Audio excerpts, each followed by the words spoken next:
Salut, j'espère que vous allez bien. Je vous retrouve enfin pour de nouvelles vidéos. Je m'excuse de ne plus avoir fait de vidéos pendant, je crois, 2 lundis. J'ai eu une blessure au genou qui m'a empêché de marcher, qui m'a fait très mal, mais ça commence à aller mieux et il est temps de reprendre les vidéos. Donc du coup, avec 3 nouvelles recettes de cookiedoo.fr. Pour commencer, j'ai goûté des tagliatelles à la crème au citron et des boulettes de saumon. Donc des nouvelles recettes que vous aurez bien entendu en lien sous cette vidéo. Donc c'est parti pour la préparation. Donc, on commence par le citron. Donc il nous faut le zeste et le jus. Donc j'en mets beaucoup moins que la recette, bien entendu, comme toujours, parce que pour moi le citron c'est un peu fort, je ne suis pas trop fan, donc je mets toujours un peu moins. Vu que ce n'est que pour moi le midi, je fais la moitié de la recette. N'hésitez pas, si vous aussi vous faites la moitié de la recette, à adapter les temps de cuisson. J'ai mis un peu moins longtemps pour la cuisson du saumon parce qu'il y en avait moins. Après vous pouvez laisser par exemple le temps complet et surveiller de temps en temps la cuisson et arrêter bien entendu quand c'est prêt. J'espère en tout cas que vous allez toujours bien, que votre famille aussi va toujours bien. Moi ça va très bien. De l'aneth sauvage que je rajoute et c'est parti.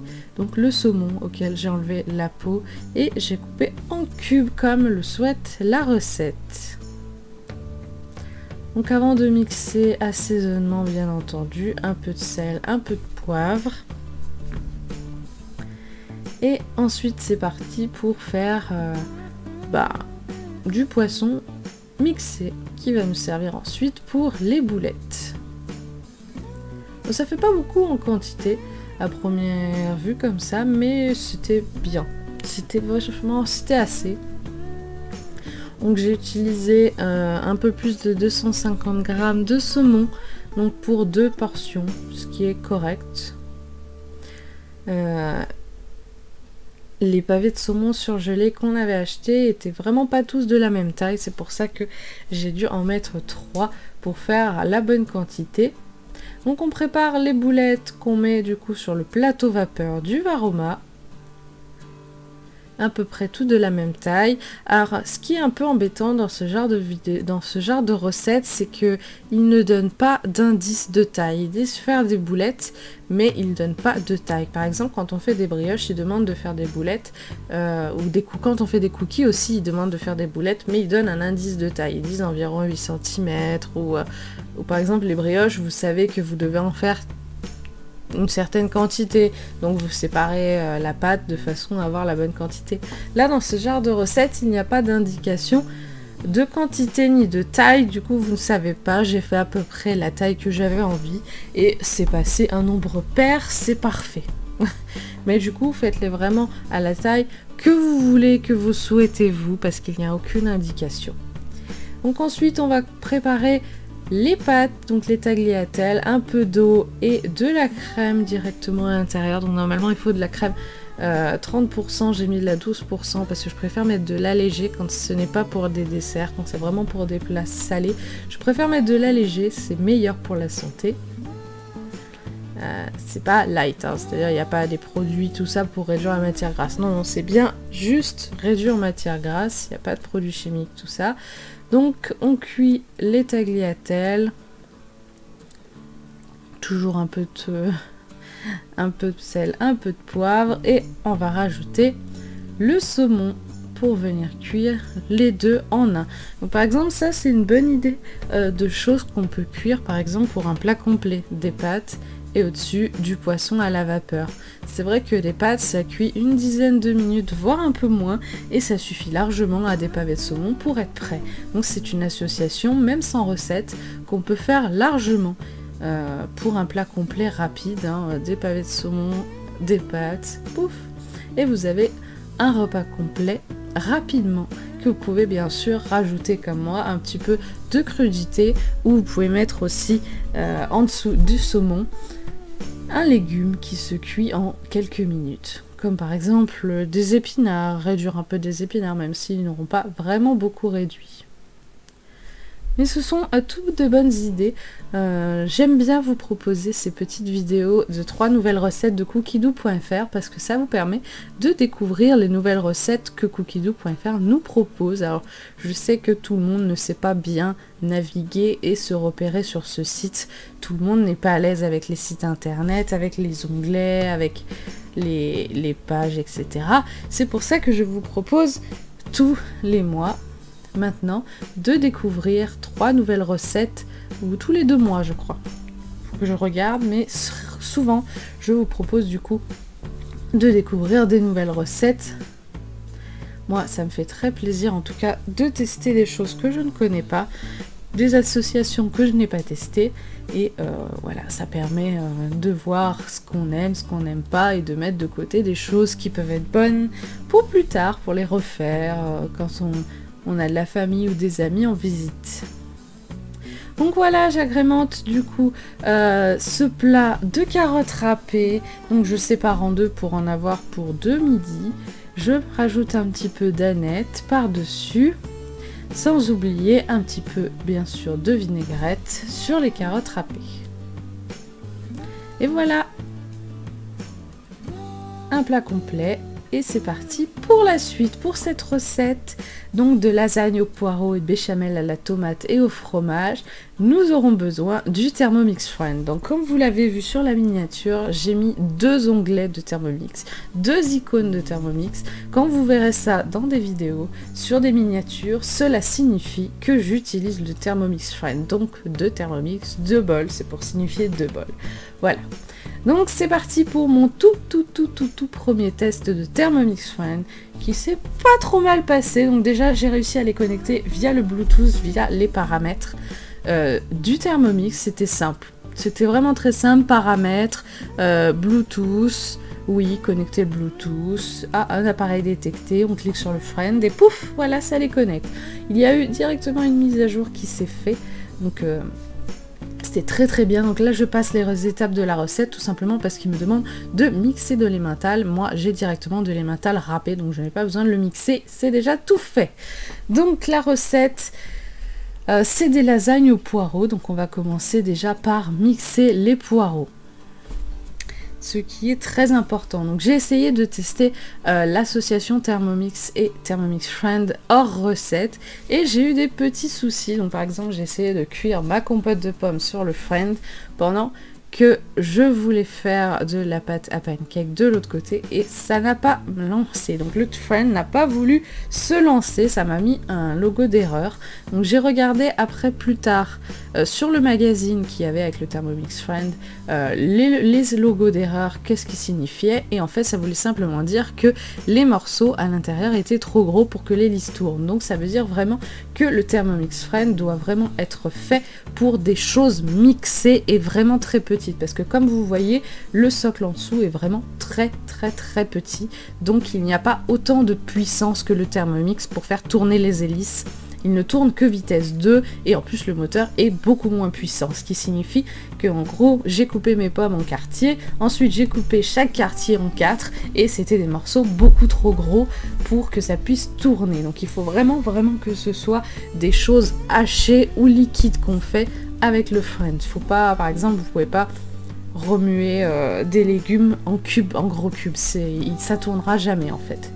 C'est juste des petites choses à savoir. C'était un test hors recette et voilà, ça a été un fail, mais au moins j'ai appris pourquoi et je peux vous en parler du coup pour que vous puissiez ne pas vous faire avoir aussi. Donc là vous voyez que le Thermomix Friend ne possède pas de balance, il faut peser et hacher avec le Thermomix parce que le Friend ne tourne que vitesse 2 comme je l'ai dit. Donc on pèse et on mixe d'un côté. On va commencer une première cuisson ici. Et ensuite, on va pouvoir commencer à utiliser les deux en même temps. Vous verrez de quoi je parle. Donc on lance une première cuisson. Et ensuite, on va venir inverser les deux bols. Donc après 5 minutes de cuisson sur le Thermomix, on va continuer la cuisson de nos poireaux, donc de notre fondu de poireaux, sur le Friend. Donc là, ça a bien réduit. Les morceaux sont légers sous l'hélice. L'hélice va pouvoir tourner correctement. Donc là, on envoie le temps de cuisson. Donc il a fallu que je comprenne comment mettre en route déjà. C'était mon tout premier test. Donc vous voyez qu'il n'y a absolument aucune sécurité là pour le bol, hein. Il n'y a aucune sécurité pour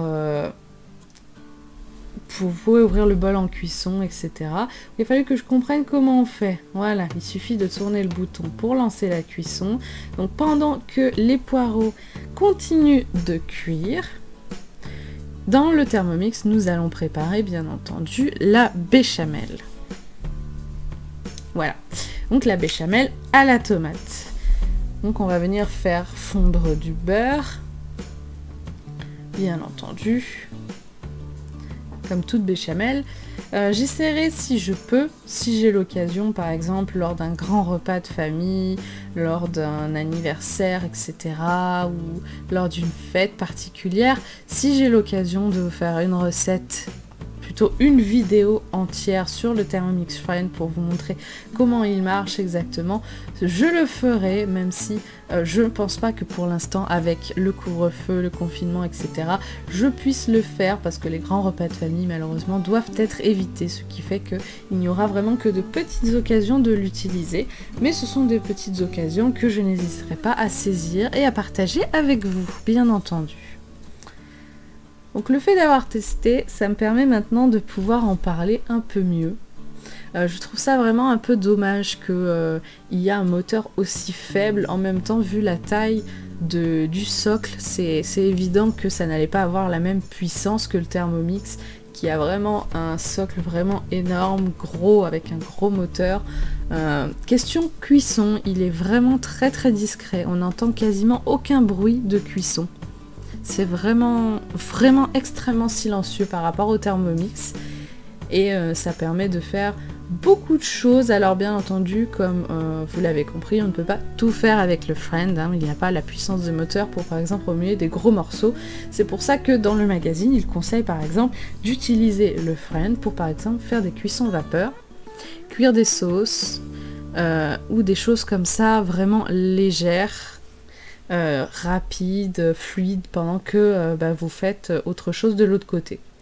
Ou alors, vous pouvez, comme par exemple des recettes de risotto, etc., commencer à hacher une grosse quantité d'oignons, etc., et faire 2 fois la même recette en même temps, en sachant bien entendu que vous ne pouvez peser que dans un seul.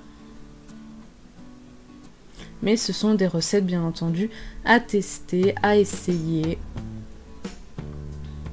Donc le Friend, bien entendu, a fini un peu avant le Thermomix. Parce que le temps que je pèse les ingrédients, etc., 3 minutes c'était déjà passé. Donc maintenant, nous allons, comme le demande la recette, mélanger la béchamel au fromage avec les poireaux qu'ils ont réduits, donc ils se sont transformés en fondu de poireaux. Alors c'est original comme façon de faire.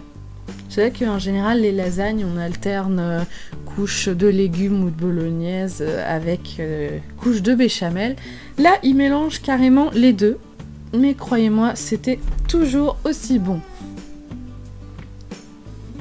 Donc si vous avez déjà le Thermomix Friend, n'hésitez pas à tester des petites recettes programmées au début pour voir comment il fonctionne. N'hésitez pas aussi à bien lire le manuel qui est fourni avec, parce qu'il donne vraiment beaucoup d'informations utiles.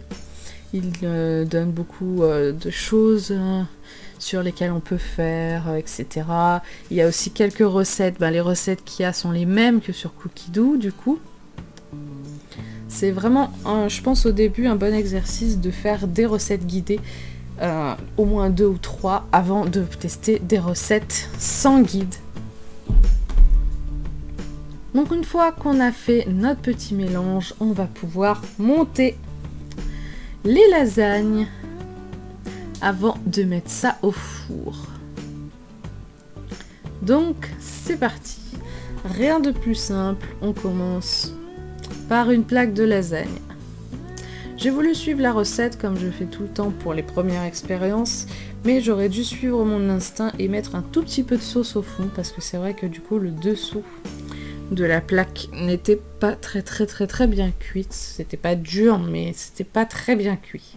Donc ils mettent une moitié de sauce sur une plaque au début. Donc sauce qui est quand même liquide, hein. Donc béchamel à la tomate. Pour ceux qui connaissent, on appelle ça aussi la sauce Aurore. Donc le mode sauce du TM6 propose une recette de sauce Aurore d'ailleurs, qui est la même chose que ce qui a été fait, hein, une béchamel où on rajoute tout simplement du concentré de tomate et ça donne une sauce Aurore. Donc eux ils ont appelé ça béchamel à la tomate parce qu'ils se sont quand même rendus compte que sauce Aurore, personne ne savait ce que c'est. À part certains, mais très peu de gens savent ce que c'est la sauce Aurore et ils ont préféré appeler ça béchamel à la tomate qui est du coup exactement la même chose. Donc une moitié de fondu de poireaux à la béchamel à la tomate. Ensuite on va venir rajouter une deuxième plaque. J'appuie un peu pour qu'elle soit en contact avec la sauce et qu'elle puisse bien cuire et ensuite c'est parti pour rajouter le reste. Donc je me suis rendu compte en versant le reste que la moitié-moitié n'était pas très bien fait, mais croyez-moi la sauce c'est bien réparti après, hein, elle s'est mise partout dans le plat, etc. Et tout s'est très bien cuit. Donc oui, peut-être que la spatule serait mieux là. Voilà, je m'en suis rendu compte. La spatule est un peu mieux faite quand même pour racler le bol, hein, qu'une cuillère à soupe. Alors les lasagnes c'est vraiment un plat que j'aime beaucoup. D'ailleurs, vous voyez, je vous ai présenté dans la dernière vidéo ma recette de lasagne chèvre épinard que j'ai créée moi-même d'ailleurs. Même si c'est une recette tout à fait classique que tout le monde sait faire. Mais c'est vrai que les lasagnes, c'est vraiment quelque chose que je ne faisais jamais avant parce que je suivais les recettes de Thermomix et il n'y avait jamais assez de sauce. D'ailleurs, là, pour vous dire, je me suis trompée dans les quantités. J'ai fait bien la moitié des légumes pour faire la moitié de la recette, mais j'ai fait la quantité entière de sauce. Et j'ai bien fait parce que comme d'habitude Thermomix prévoit vraiment très petit niveau sauce, ce qui fait que mes recettes de lasagne, si on suit exactement la quantité de Thermomix, sont toujours ratées et les plaques ne sont jamais cuites parce qu'il n'y a pas assez de sauce. Donc là j'ai vraiment bien fait de me tromper et de faire la recette entière de sauce. C'est comme si en gros j'avais doublé la sauce et croyez-moi Thermomix là-dessus, je sais pas si vraiment ils testent beaucoup de fois leurs lasagnes avant de les mettre sur Cookie Dough parce que je sais comment ça marche. J'ai vu des reportages à la télé, il y a des cuisiniers qui sont du coup chez Thermomix et qui testent les recettes plusieurs fois avant de les proposer et honnêtement je sais pas s'ils se sont rendus compte quand même que ça manquait de sauce, hein, parce que moi je trouve vraiment que ça ne marche pas bien. Donc c'est pour ça que j'ai arrêté de faire des lasagnes parce que c'était jamais cuit, les plaques étaient jamais cuites, manque de sauce et j'ai eu envie d'en faire moi-même. Donc j'ai fait simplement une béchamel, j'ai réduit des épinards à la vapeur et je me suis dit bah voilà, ça fera bien et j'ai toujours rien réussi les lasagnes quand je n'ai pas écouté Thermomix ni leur quantité. Donc sinon cette recette là était vraiment excellente et le Thermomix Friend était vraiment pratique à utiliser, c'était rapide, au lieu de mettre 1h30 pour cuire ça, pour faire ça, même 1h40, 45 minutes et c'était prêt. Du coup pour la dernière recette, nous sommes qu'avec le Thermomix seul et j'ai voulu essayer les nouvelles recettes de nuggets de poulet avec purée de patates douces. Ça fait très longtemps que je voulais essayer les nuggets de poulet maison parce que c'est vrai que dans les fast-food c'est pas les choses les plus digestes à manger, c'est vraiment les choses que je ne prends jamais, les nuggets de poulet, parce que c'est vraiment très mal fait en termes de qualité, c'est vraiment de la très mauvaise qualité, c'est vraiment très dur à digérer pour les personnes comme moi qui ont déjà une digestion, un appareil digestif très irritable, très fragile. Et je me suis toujours dit, j'aime beaucoup les nuggets de poulet, ceux des fast-food sont vraiment horribles, je vais tester maison. Donc on commence, comme vous l'avez vu, par mixer du poulet qu'on va laisser de côté pour l'instant. Ensuite, on va lancer la purée de patates douces. Donc vu qu'on avait des amis à la maison, j'ai fait un tout petit peu plus en quantité que ce que Thermomix demandait. Il suffisait juste de rajouter un petit peu de cuisson et c'est passé tranquillement. Donc on commence par mixer les patates douces qui n'ont pas fini de décongeler entièrement. Mais ce n'est pas grave, j'ai juste augmenté un petit peu le temps de cuisson. Ensuite, il demande, comme toujours, de mettre l'hélice. Mais vu que je n'arrive jamais à mettre l'hélice, voilà, parce qu'il y a trop de patates douces, j'ai choisi cette fois de ne pas me prendre la tête et de vider le bol pour pouvoir mettre l'hélice tranquillement. Voilà. Pour une fois, je me suis dit, on va pas se prendre la tête, on va faire les choses simples, on va tout enlever et on va tout remettre, comme ça l'hélice sera bien mise correctement et il n'y aura pas de problème. C'est juste que ça m'a pris un petit peu plus de temps que ce qui était prévu, mais c'est pas trop grave. Si vous n'aimez pas la patate douce, ce qui est très dommage parce que la patate douce c'est vraiment très bon, même avec un petit goût sucré, vous pouvez toujours faire de la purée de pommes de terre, cuire des patates simplement en les coupant en morceaux et ensuite faire comme la recette de purée de pommes de terre qui est disponible d'ailleurs sur le Thermomix. Je pense que ça marche aussi, vous pouvez très bien remplacer, mais ce serait vraiment dommage parce que l'association des deux est juste parfaite. En plus, côté nutritif, la patate douce est beaucoup moins calorique et est beaucoup moins mauvaise pour la santé que la pomme de terre classique en plus. Donc la patate douce est enfin en place avec le fouet, un petit peu de lait du coup pour le côté purée, que ça fasse bien un côté purée onctueux pour la cuisson. Et il aurait juste fallu, vu que c'est de la patate douce surgelée, j'ai pris que je mette un petit peu moins de liquide parce que c'est vrai que la purée a été du coup très liquide. Il y a eu beaucoup d'eau, plus le lait, etc. Donc pendant que notre purée cuit tranquillement, il est temps de s'occuper des nuggets. Donc bien entendu, vous connaissez comment on fait de la panure, donc c'est facile, des œufs, de la chapelure et de la farine. Donc la chapelure maison que j'avais fait avec le Thermomix, avec du pain dur que j'avais mixé. Malheureusement, il n'y en a pas eu assez, il a fallu improviser en plein milieu de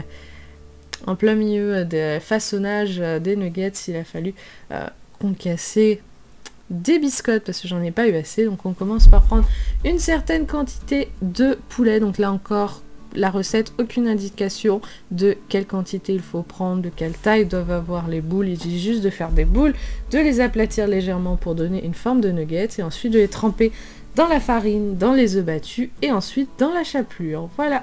Donc il suffit ensuite de renouveler l'opération avec toute la quantité de poulet. Là encore, si vous avez des gros mangeurs à la maison comme moi et que vous pensez que 500 g de poulet pour 4 ça ne suffit pas, vous pouvez augmenter les quantités. Moi, il y avait un tout petit peu plus de 700 g de poulet et c'est allé très très bien. Il aurait même fallu presque aller jusqu'à 1 kg. Mais bon, ça c'est seulement si vous avez des gros mangeurs et que ça ne vous dérange pas bien entendu de faire plus. Donc j'ai vite mis des gants après parce que avoir les doigts tout sales et tout collants, ça va bien au début. Mais je n'aime pas tellement ça. Mais c'est pareil. Les gants, ça va bien pour cuisiner. Et on continue. Là, il n'y a rien de compliqué. Il suffit de répéter l'opération jusqu'à épuisement. Donc les 2 œufs battus, c'était largement suffisant, comme demandait la recette, pour tout faire. Et même, j'ai mis plus de poulet et je n'ai pas vraiment été à court d'œufs, donc voilà. Et vous voyez que là, j'arrive à court de chapelure. Voilà pourquoi le chéri est venu à ma rescousse et m'a broyé quelques biscottes. Donc c'est pareil, hein. C'est juste que voilà, il aurait fallu pour peaufiner vraiment que ce soit plus joli, vraiment les mixer au Thermomix, mais là je n'avais pas du tout de Thermomix de propre pour le faire, donc on a mixé comme on pouvait il a mixé comme il pouvait les biscottes et c'est très très bien passé. Donc une fois que vous avez tout fait, vos nuggets, votre panure, etc., la purée de patates douces n'est toujours pas prête, c'est parti pour la cuisson des nuggets. Donc eux ils disent 3 minutes de chaque côté, moi j'ai préféré mettre le feu moins fort pour pouvoir bien que ça soit cuit à l'intérieur parce que étant donné qu'il ne donne pas d'indication de taille ni de grosseur, je voulais pas prendre le risque que le poulet soit cru à l'intérieur si certaines nuggets étaient un petit peu trop épaisses. Donc j'ai bien pris le temps de cuire et de me baser à mes yeux plutôt qu'à l'indication. Donc c'est pareil, hein. Quand vous faites par exemple un gratin, une tarte, etc. et que sur le Thermomix ils vous disent cuire pendant 15 minutes, évitez de mettre votre chrono 15 minutes et d'aller vaquer à autre chose. Pensez toujours à regarder de temps en temps la cuisson et de vous fier à votre œil parce que bien entendu le four que eux ont utilisé n'est pas le même que le four que vous avez à la maison, ce qui fait que ça peut mettre plus de temps à cuire, ça peut mettre moins de temps à cuire chez vous, tout dépend de votre équipement. Donc c'est pour ça que les temps de cuisson sont vraiment relatifs, prenez-les en compte, mais ayez toujours un œil averti, voilà, si on peut dire. Il faut toujours se fier à votre expérience et toujours regarder. Donc nous avons coupé un nuggets en deux pour pouvoir voir s'ils sont cuits et ils sont très bien cuits, donc nous pouvons enlever les nuggets de la poêle et continuer la cuisson avec les autres. Et oui, malheureusement, j'ai pris ma poêle la plus grande et ce n'était pas assez, mais il y a largement le temps de tout cuire tranquillement et d'échanger, voilà, les nuggets cuits et de mettre les autres après. Donc c'est vrai que les nuggets maison, c'est un petit peu long à faire, donc oui, j'en ai fait tomber un à côté. Les nuggets maison, c'est peut-être un peu long à faire dans le sens où il faut mixer du poulet, où il faut battre des œufs, etc. Mais c'est vrai que c'est pas tellement long, hein. Disons que le pain et la brioche, c'est beaucoup plus long que ça à faire. Mais croyez-moi, ça en vaut la peine de se casser la tête pour ça parce que c'est vraiment très bon. Donc la purée étant prête, les nuggets étant prêts, il est temps de servir tout ça et de manger parce que croyez-moi, on avait très faim. Donc la purée est très très bonne, la patate douce n'a pas besoin de beaucoup d'assaisonnement pour être bonne. Un peu de lait. On cuit la patate douce, on mixe, voilà, elle était légèrement liquide. Moi, ça me dérange pas, une purée trop liquide. Si vous la voulez vraiment, vraiment plus pâteuse et que vous utilisez, comme moi, de la patate douce décongelée, n'hésitez pas à mettre moins de lait, voire quasiment pas, même d'en rajouter après cuisson pour vraiment donner la texture que vous souhaitez à la purée. Après, chacun ses goûts, vous pouvez bien sûr toujours adapter les recettes à vos propres goûts. Et voilà pour ces 3 nouvelles recettes de cookiedoo.fr. Comme d'habitude, vous pourrez retrouver ces 3 recettes dans le lien en dessous de la vidéo. Si vous n'avez pas Cookiedoo, vous aurez accès uniquement aux ingrédients. Et si vous êtes inscrit sur cookiedoo.fr, que vous avez payé, vous aurez la totalité de la recette. Vous saurez quelle recette j'ai fait et vous pourrez les enregistrer dans vos favoris, les ajouter à une liste ou même les programmer pour les faire plus tard. Donc je vais vous montrer à quoi ressemblent du coup les nuggets à l'intérieur parce qu'on en a coupé un quand même pour voir s'ils étaient cuits et on s'est vraiment régalé. Donc à vous maintenant de vous régaler, je vous retrouve en commentaire sous cette vidéo. Je vous dis à la prochaine pour une prochaine vidéo.